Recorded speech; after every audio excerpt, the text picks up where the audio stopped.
Bugungi programmamizda yozuvchi Abdurahim O'tkirning Şinjan Xalq Nashriyati tarafidan nashr qilingan Uyg'ongan Zimin nomli 2 qismlik tarixiy romanining 2 qismining davomini anglatamiz. Her ne şadlıktın, judadır hayat, alınır her ün, mutluluk, tıkır. Almanya sakta azaytımız, cebir zulümünü tügütümüz, yurttan hiç amallıkını gözümü soraymız. Menise küçük balını kolluğanda kollumakçım ha? O ne? Yağaç kazanda bir kıtım açmışıdır. Beni sorusanla, ben adli bir cahçı. Benim maksadım, halıkni cebir zulümdü kutkuzup, erkin azatlıkı çıkırıp, tinç, paravan turmuşka ilgi kılış. Hey! Şu bu bendigen doğmadığını kışka! Onun kıtaydıran keyfim var! Özme, iyiliği terakki, azatlık meşgili yanğan, meni kıtaldırığı başla heytemaka. Oyğanğan ziminni, hem de hiç kim tutalmay.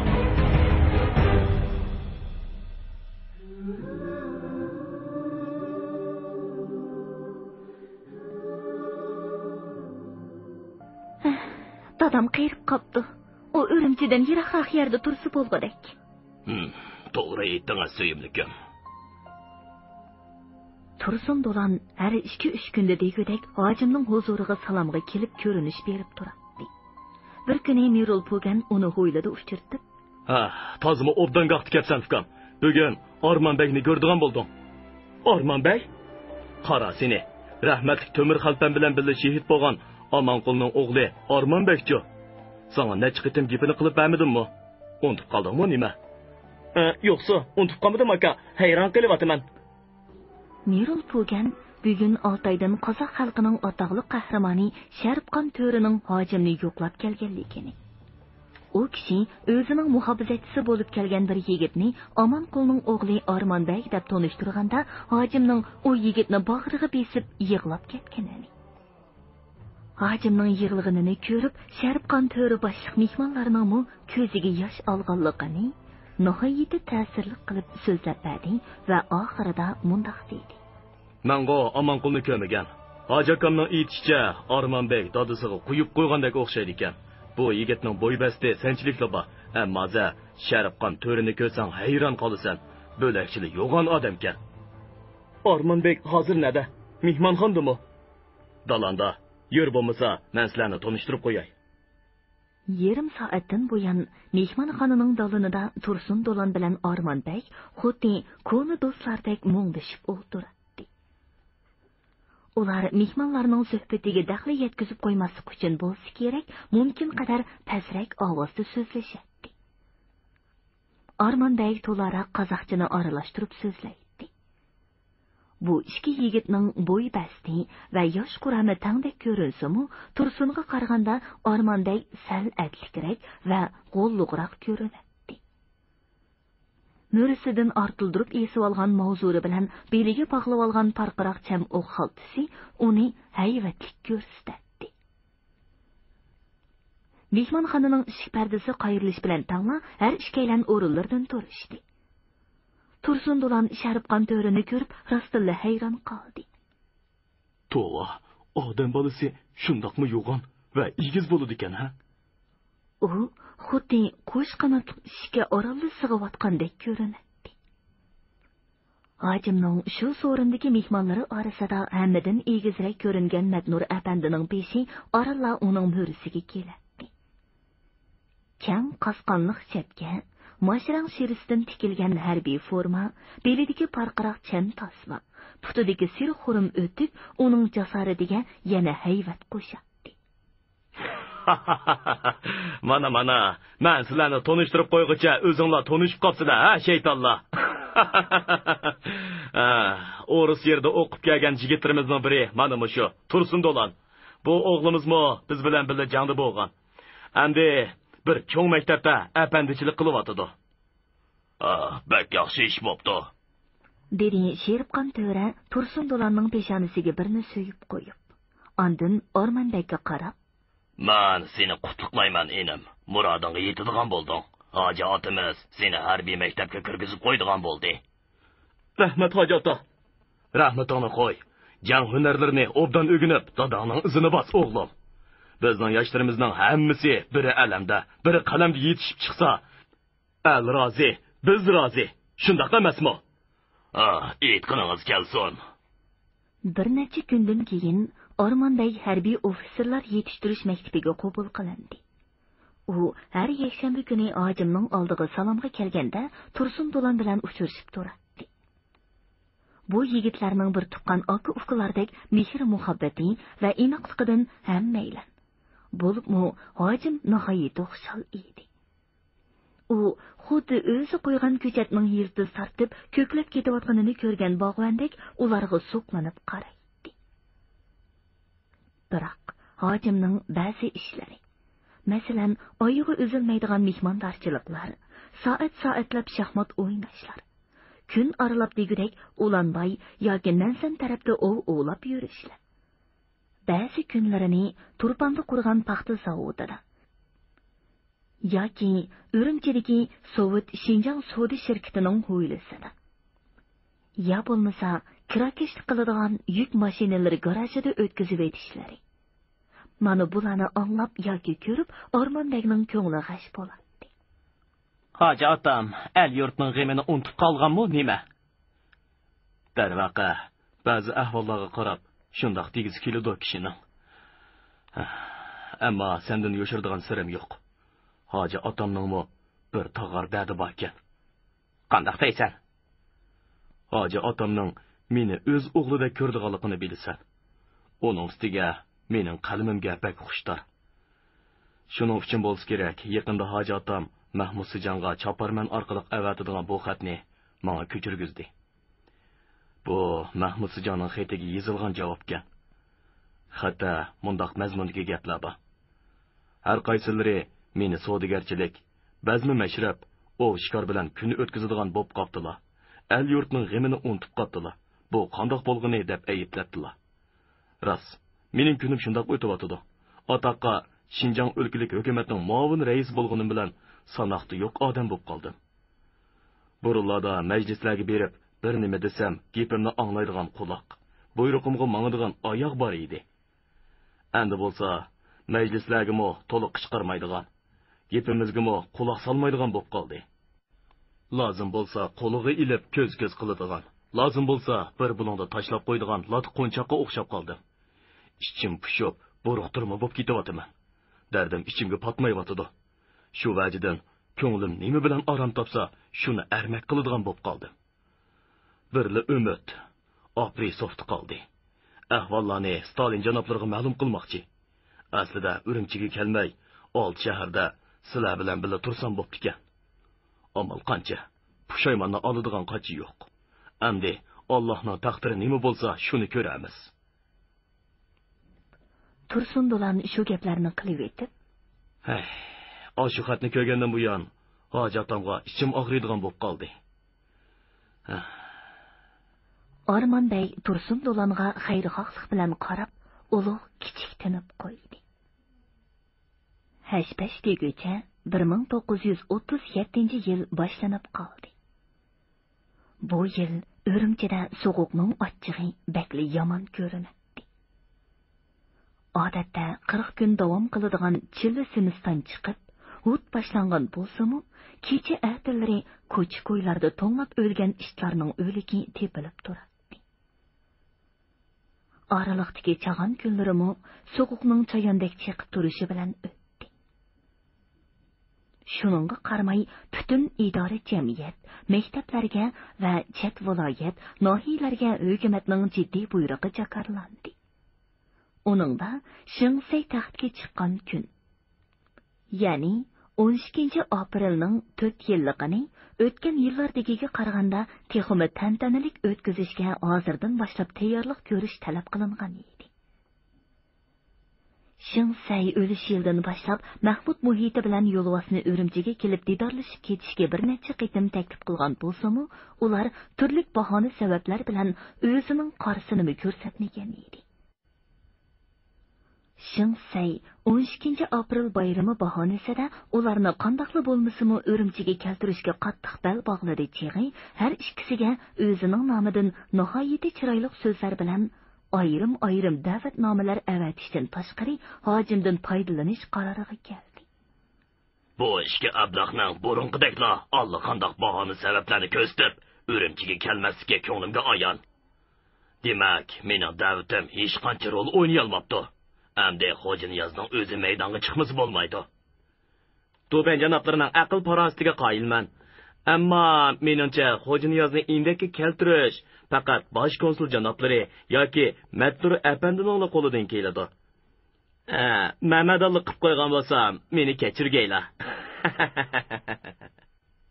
Tang apandining fikriga qo'shilaman. Ammo bu kunlarda o saqalliq yilpiz Matnur apandiga ko'proq moyil. Bu vazifani siz zimmangizga olsangiz qandoq? Xo'p. 3 kundan keyin Urumchi shahrining sharqiy darvozasi yenidagi aerodromdan qanotlari yengnovushninkiga o'xshaydigan ikki aeroplan Shingsay bilan hojimning Mahmud muhiti bilan yo'lvosqa avatadigan maxsus xat va sovg'atlarni elib, biri Qashqar tarafga, yana biri Qumul tarafga uchdi. Ularning javobini elib, shu hafta ichida kaynidan degudek yetib kelishdi. Bu qitim Mahmud muhiti bilan yo'lvosning har ikkisi bu yilgi 12 aprel bayramiga o'lgurib, Urumchiga cho'qim kelishga va'da berishgan edi. Shingsay ularning javobidan mamnun bo'lib, hojimning bu ishda o'ynagan roli uchun uning oldiga kirib alohida tashakkur etdi. Yana bir tarafdan Mahmud muhiti bilan yo'lvosni bayramdan keyin qanday qilib Urumchidan ketkizmaslikning tafsiliy plani ustida Li Yingchi boshliq yaqinlar bilan maxfiy holda darhol muzokaralashga kirishdi. Biroq Shingsay bu qitim maqsadiga yetishga ishonsami, yana xotirjam bo'lolmay, Abrisov bilan yana bir qitim uchrashdi va Mahmud muhitining sovetlik siyosiy komissari general Ribalkinga maxsus maktub avatish niyatini izhor qildi.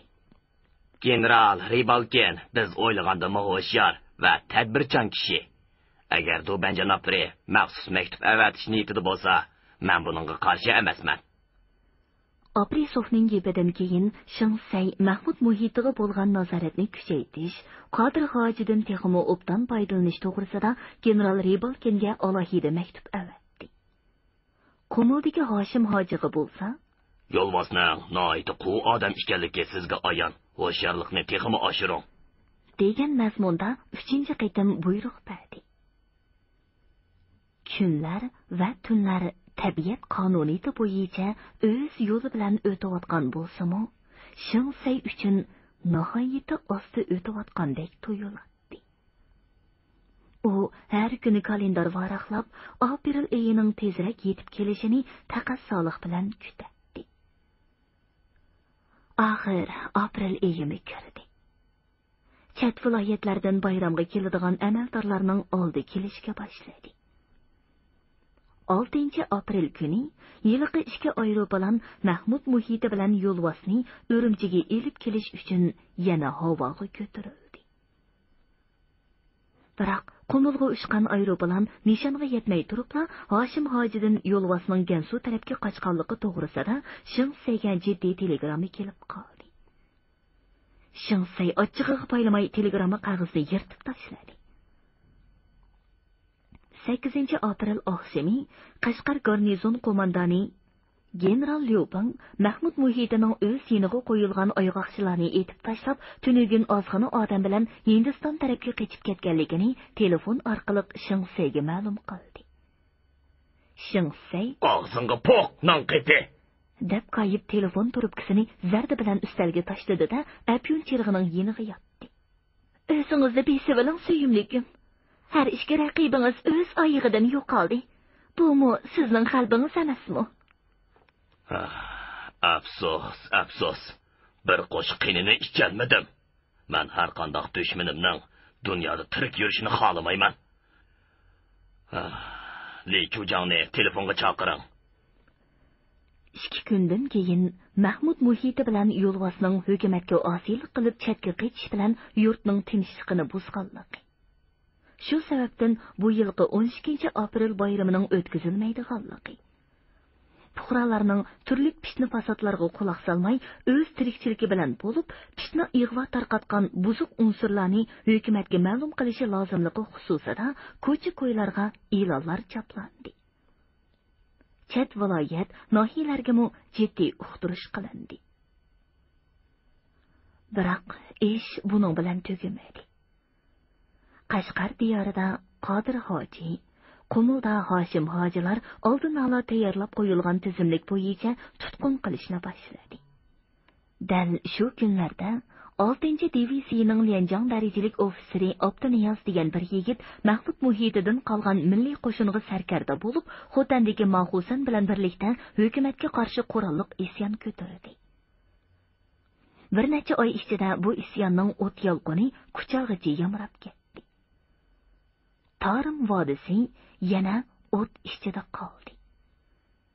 Shing hukumati ojizlik qilib, yana Sovet ittifoqi hukumatidan harbiy yordam so'radi va oxir bu isyon tanka, sambarak va aeroplanlar bilan qurolliq Qizil armiyaning qo'li bilan bostirildi. Mahmud muhiti bilan yo'lvoz vaqasini va Abduniyaz isyonini ayiblash yuzasidan Urumchi shahrining shimoliy darvozasi sirtidagi maydonda o'tkazilgan ommaviy yig'inda hojimi so'zga chiqib, ularni vatan xoinlari, isyonchi o'g'irlar deb qattiq so'kdi.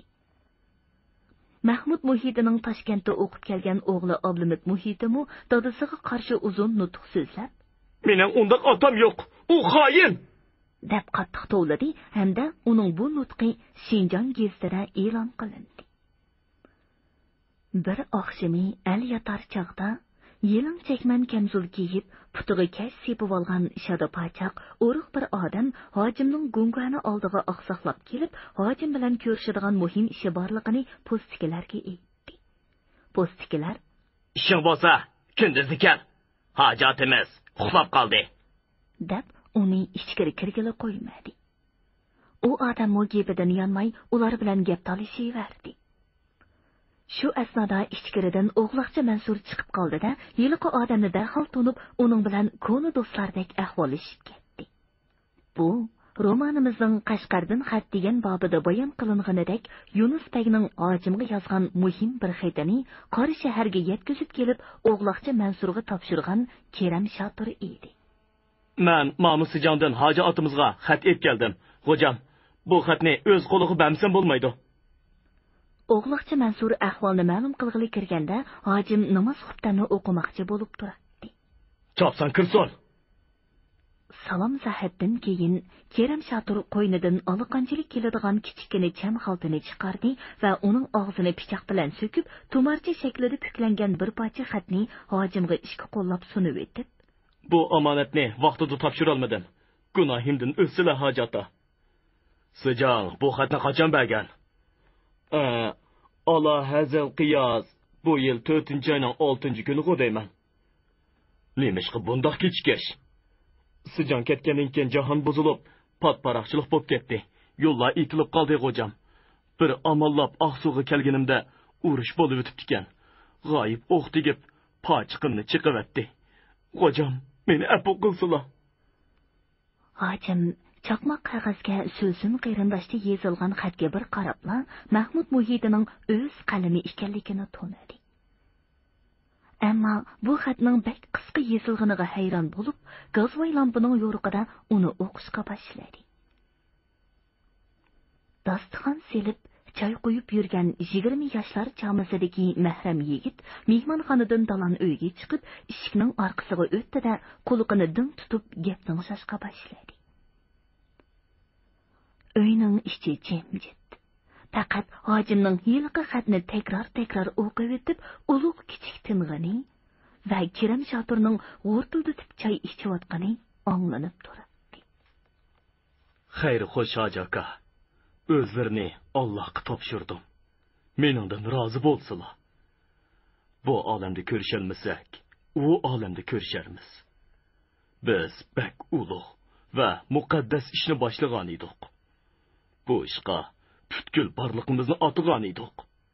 Niyatimiz xolis bo'lganligi uchun butkul el yurt bizga ergashgan. Allah bizga nusrat ato qilgan edi. Voy Izzat, og'ir yengilib qoldik. Yengilishimizga nodonligimiz sabab bo'ldi. Nodonligimiz vajidan aldandik, bek aldandik. Düşmanlarimiz bökimizga jigdi solsa, uni tuymadik. Hech kim bizdek hamoqat bo'lmas. Tana mahshar kuni ming-minglagan shahidlarimizning yuziga qandoq qaramiz? Allohga nima deb javob ayturmiz? Gapim qattiq ketdi.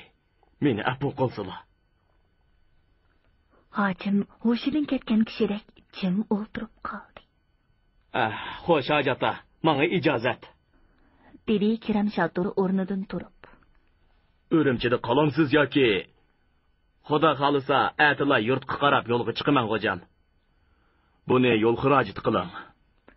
Dedi hojim yonchuqidan ishkidonni tilla chiqarib. Ondan o'g'liqchi Mansurga uni ati yo'lga selib qo'yishni chekiladi. Atisi kun patari chog'da Kiram Shatur To'qson bozordagi bir oshpuzulga kirib, amdil g'iza tomoq buyurib turganda, soqchi amaldorlik formasi kiygan Hoshur Kanto ikki soqchini agashtirib kirdi-da, Kiram Shaturga sinchilab qarashga boshladi. Shumikan jujon janoblari? Ha, dal o'zi shu. Kiram Shatur degan samg'o, ha? Yur biz bilan billa.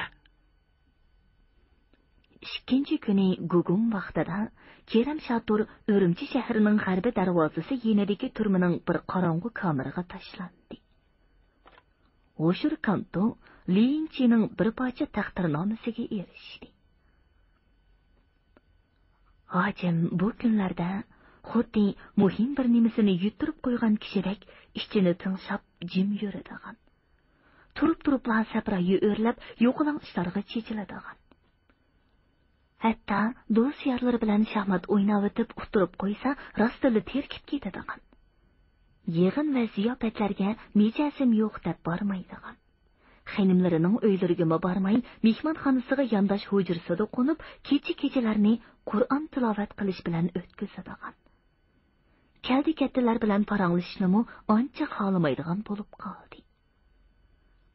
Matnur apandinimi ati kelgay deb bir necha qitim eshikdan qaytirib o'tdi. Pat-patla Ulanbay Sayobo taraflarga o'g'i chiqatdi. Biroq miltiqini nishonga qartib otmaydi. Bir kuni Ulanbayning qishidagi sesiq ko'l bo'yida bir to'p yovi o'rdak ko'rinib qoldi. Mirul bo'lgan 5 otarni batlab hojiga uzatdi. Hojim xuddi o'rdaklar uchib ketsin degandek 5 tal o'qining hammasini osmonga qartib etdi. Hojaka, bu nima qilganlardi? Endi qon to'kkim yo'q ukan. O'tgankilarni Alloh kechirsin bo'ladi-ku. 4 yil burun Oqsuda hojimdan ko'ngli qilib, ishikdan chiqib ketgan beti quduqqa tushgan toshdek g'oyib bo'lib ketgan To'xniyat zo'r. Dal shu kunlarning birida osmondan tushgandek tuyuqsiz paydo bo'lib qoldi. Jangda dushmanga o'zini arslondek uradigan, hamrohlariga qirindishidimi ko'proq ko'ynadigan. Ammo hech kimdan, hatto hojimdanmi aymanmay har qanday gapni yuzidan yuzgili qila oladigan bu to'g'ri so'zlik. Egiz bo'y qatmal odamning paydo bo'lishi bilan hojimning gungani boshqalardan jonlanib ketdi. Necha vaqtdan beri uyqusi qonmagan kishidek xomush yurgan yigitlar uni o'rib olib 4 yillik sarguzashtlarini anglamoqchi bo'lishadi. U bo'lsa, to'xtab turinglar, men Agal hoji otam bilan ko'rishib chiqay, deb ulardan yo'lqinib chiqishga tirishadi. Hojim varanchuruni anglab peshayvonga chiqdi-da, uni ko'rib palampaydan tushmoqchi bo'ldi. To'xniyat so'r cho'ng-cho'ng qadamlar bilan hojimning oldiga kelib salom berdi.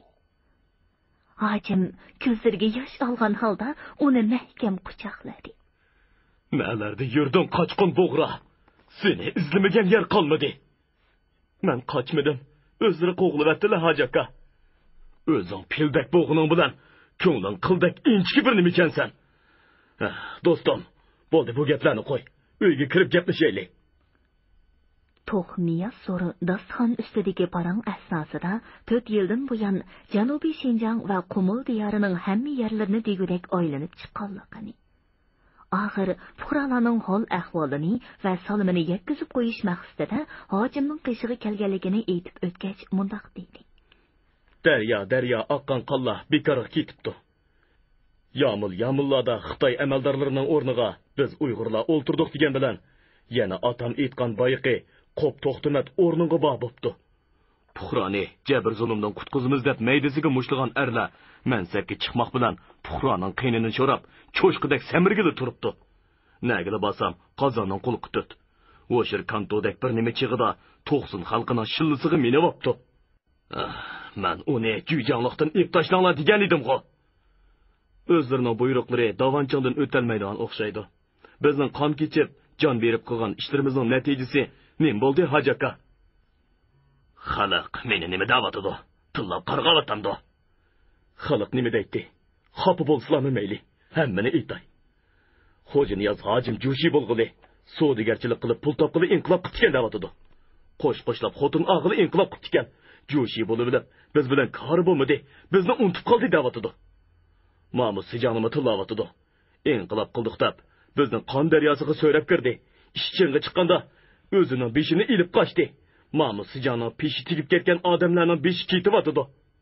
Bo'ldi qil! Varqirab tashladi hojim. Ondan o'rnidan dast qo'pdi va yuzini qo'l yog'lig'i bilan to'sib olib, o'ksib yig'lashga boshladi. Uning kang yelkasi bir ko'tarilib, bir pastga tushib, qattiq silkinib turardi. Meni nima qildaysan? Qani aytchi. Men endi qanday qilsam bo'ladi? O'zlariga aql ko'rsatish mening qo'limdan kelamdi. Men oshu gaplarni o'zlariga deb qo'yg'ili keldim. Xudoyim buyursa, atila yurtga yonaman. Nima da'vatsan do'stim? Sen ketma, mening yerimdan ketma. Hech bo'lmasa, menga pat-pat gap qilibdi. Boshqalar mendan ayminamdikin tong. Sana o'xshash udul gap qilmaydi. Men sana muhtoj. Yo'q, endi goh o'tdi. Xish qilibdan chiqdi. Mening gaplarimning mo lozimi yo'q. Xo'sh, o'zlarini Xudoyimga topshirdim. Hoji aka, omon bo'lsinlar. Hojim qo'sh qanotliq ishga beshi toqishib degudek chiqib ketayotgan To'xniyasurning kang yelkasiga qaragan peting. Astag'firulloh. Deb uyda yolg'iz qoldi. Shingsay shu kunlarning birida Obrisov bilan bo'lgan ayrim uchrashishda qora qushqash damdu, qorchiga damdu ish qilib oshundoq maxfiy laqamlar bilan otiladigan 7 kishining hojim bilan uning yiqinlari to'g'risida bergan ma'lumotlarni yig'indilab o'tkash. Endi to'rni yig'saq bo'larmikin? Bo'lmasa, ularning biror chatoq chiqarishi mumkin. Bizda ish teriksa tomdan sakraydi degan maqol bor. To'ban janoblarga aytang, dedi Obrisov tarjimonlik qilayotgan Ping apandiga. O saqalliq yilpizning hozirgi ro'yi holati menga ayon. Hatto uning o'zi menga ikki qitim hol etdi. Darvaqa, u bu kunlarda tozimi asabiylashib ketibdi. Buni isteriya kasalligi deb atashga bo'ladi. Ammo to'rni yig'ishqa sal boldurlik qiladi. Hozircha uningga tinchlantirish o'qili urib qo'yish kifoya deb o'ylayman.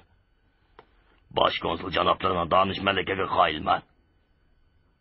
Uzoq o'tmay Sovet ittifoqi hukumati nomidan hojimga bir telegramma keldi. Uningda ulug' Oktyabr inqilobining 20 yilligini nishonlash murosimiga qimmatli mehmonlar qatorida daxil bo'lish uchun hojim Moskvaga taklif qilingan edi. Sizni chin ko'nglimdan tabriklayman, dedi Obrisov telegrammani hojimga o'qib berdi. Shinjondagi 13 millat xalqlaridan hech kim texi bundaq shon shavkatga muyassar bo'lgan emas. Bu yo'lday Stalinning hojim janoblariga, jumladan Uyg'ur xalqiga bo'lgan favqulodda hurmat va e'tiqodining belgisi. Shundoq, bu biz Uyg'urlarning yaqinqi zamon tarixida tunji qitim bo'layotgan ish. Bu qitim yo'lday Stalinning didorini ko'rish sharpiga sazovor bo'lib qoldilar. Alloh muborak qilg'ay, deb uningga qo'shildi Matnur apandi. Stalinning nomi tilga ilinish bilan hojimning chiroyi guldek echilib ketdi. Stalin janoblariga rahmat. Meni unutib qolmag'iniga rahmat. Mening Stalinga aytadigan arzim bor texi. Obrisovning tinchlantirish ukoli hojimning nervlariga xeyli orom berdi chig'i, u go'yo hech ish bo'lmagandek Moskva safariga xotirjam tayyorlanishga boshladi. Shingduban tarafidan avatilgan kiyimlik yung raxtlarni ko'zdan kechirdi va qo'l bog'lab turgan Hofiz ustaga qarab, "Siz Moskvada turib ekansiz-ku. Hunarnimi shu yerda o'rganganmi?" "Shundoq, hoji ota. Amsa Moskvada kiyishga qaysi raxt bo'p kelsa, o'zingiz bilib tikivering. Ammo ishtonni tarat elish va maskalash kiyishga loyiq qilib tiking." "Xo'p." Bu kunlarda hojimning o'ylisimi ilk kunlaridek qizib ketdi. Moskva safari munosabati bilan uni tabriklab kelguvchilarning oyog'i uzilmaydi. Hojimning yigitlarimi nihoyat xushal edi. "Yigitlardan birari hamroh bo'p bog'idak" degan gap tarqalgandan buyon kimning talikilarkan? degan xayol bilan ba'zilari kechalari uxlayolmaydigan bo'lib qoldi. Bo'libmi o'zining tarjimon bo'lib bordiganligini anglagan Tursun Do'lan xushalligidan terisiga patmay qoldi-da, yaqin orada qilmoqchi bo'lgan to'yinimi orqaga surib etib, safar kunlarini to'rt ko'z bilan kutib turardi. "Sen nima degan talaylik? Moskvani yana bir qitim ko'radigan bo'lding." 10-oyning 12 kuni atigan Duban mahkamasining Shangshav darajalik bir amaldori tushdan keyin soat 2 da nihoyatda muhim yig'in bo'ladiganligi to'g'riliq hojimga jiddiy uqtirish elib keldi. Orqadan Shingsayning o'zi telefon berib, uning bu yig'inga cho'qim kelishini iltimos qildi. Hojim o'zining yosh mahrami sipti kiyinib yuradigan qizil yuzlik yigit tayyorlagan obduvi chilopchida tarat elib, namoz peshini o'qib bo'lgach, Shingduban hadiya qilgan pikap bilan o'ylidan chiqdi. Shopirning qishida faqat Mirul Pugala o'tiradi. Muhofizachilar atirtining boshlig'i yo'g'on yo'rpi kelgan oltin so'paxun 25 nafar muhofizachi o'ltirgan yuk mashinasi bilan pikapga so'ngdishib mangdi. Ba'zilarning birdam echilib, birdam tutilib qoladigan kishilarning mijozini o'rimchi havosiga o'xshatishi asossiz bo'lmasa kerak. Hojimlar Duban mahkamasining darvozasidan kirmayla qattiq bo'ron chiqib ketdi. Ular o'zini dalda ilib bo'g'icha shaharning shimol osmonida paydo bo'lgan tog'dek yo'g'on qora bulut atrofga yeyilib, butun osmon qorong'ulashdi. Havo guldirlab chaqmoq chiqishqa, orqadan yomg'ir tomchilashga boshladi. Ho'ylining kun petish tarafida cho'xchib turgan 2 qavatli binoning palampida Shingsay paydo bo'ldi. U hojini o'zi qarshi elib ichkariga akirib ketdi. 2 harbiy amaldor kelib, oltin so'paxun boshliq hamma muhofizachilarni yilqi binoning qarshisidagi bir kichik zalga boshlamoqchi bo'ldi. Ular bu taklifni rad qilib sirtda turaverdi. Biroq xuddi osmon gumbuzi teshilib ketgandek chelak-chelaklab yomg'ir quyilishga boshlagandan keyin ilojning yo'qidan hammasi yilqi salga kirib panohlandi. Eshik derazalari hong'irqay ochiq tursa-mu, zalning ichi dimiq sezilib, hammalarning nafsi bo'g'ilib turardi. Qandoqdir bir shumliq yuz berdigandek ko'ngillar g'ash, chiroylar mahzun, ko'zlar g'amkin edi. Oltin so'paxun bilan Mirul Pugan orqadan o'g'loqchi Mansur xuddi maslahat teshib olgandek kayni-kaynidan deraza oldiga kelib, hojim kirib ketgan yilqi binoning ishigiga parishon qarashib turardi. Zalning ichi jimjit. Hech kim hech nima demay, nutq tapanchalarini ching tutgan peti shuk turardi. Shu arada ishikda bir odamning qarshi ko'rindi. "So'paxunda dejani hojim qichqirdi" dedi u og'zidagi oltin tishlarini ko'rsatmoqchi bo'lgandek g'alati hiyjib. Bu Duban mahkamasining tarjimoni Choshqon Burut Mamatbay edi. Oltin so'paxun hamrohlarga parishon bir qarab olib soldan chiqdi. O'tkinchi yomg'ir qandoq tez boshlangan bo'lsa, shundoq tez to'xtab, asta simildab yig'ishga boshladi. Taxminan 10 minutlardan keyin oltin so'paxun o'ngi o'shgan holda qaytib chiqib, bo'sug'i tuvida jim turib qoldi. U qurolsizlantirilgan edi. Qo'l pilimodlari bilan qurollangan yuzdan o'shiq cherik, xuddi tomning tubidan unib chiqqandek zalni qo'rishib olib, pilimotlarning og'zini eshik derazlardan zalning ichiga qaratdi. Hammalar hong-tong qoldi. Hoji akam o'z qo'li bilan yozgan xat. Deydi So'paxun yonchuqidan bir parcha qog'ozni chiqarib. Uning og'zi oran gapga kelgan edi. Qog'oz tutgan yo'g'on barmoqlarimi titrab turardi. Kimdir biri Çatsan o'qisizlar-chi. Bu zodi nima gap? deb farqirab tashladi. So'paxun o'qishga boshladi.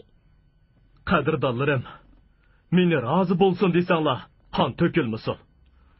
Qo'ral yarog'inglarni topshirib beringlar. Hoji Xo'jani yoz. Bu nima gap? Hoji otam sarang bo'lib qoptimi nima?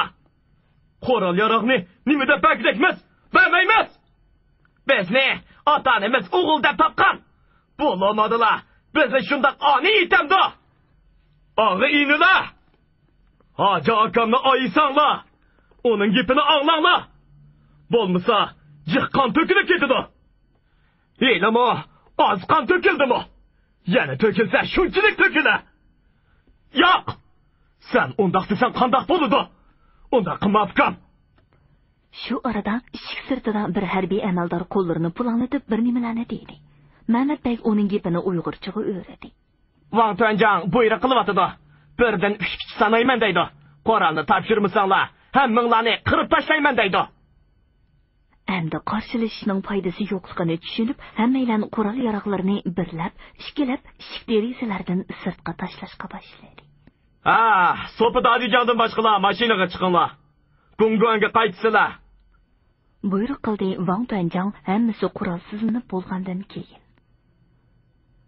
Odatda qori yerni o'yib tashlagudek alpozda qoplandek qadam tashlab mangadigan yigitlar qo'lidagi quroldan ayrilib qolish bilan suvga tushgan mushukdek tugdiyishib, hech qanday qarshiliksiz mashinaga chiqib jim o'ltirishdi. Tapanchisini yalang'ochlab olgan bir harbiy amaldor kabinkaga sakrab chiqdi. Mashina uning buyrug'i bo'yicha hojimning go'ngganiga emas, kishilar ko'ngliga dahshat selishga boshlagan jamoat xavfsizligi boshqarmasi tarafga uchqandek yurib ketdi.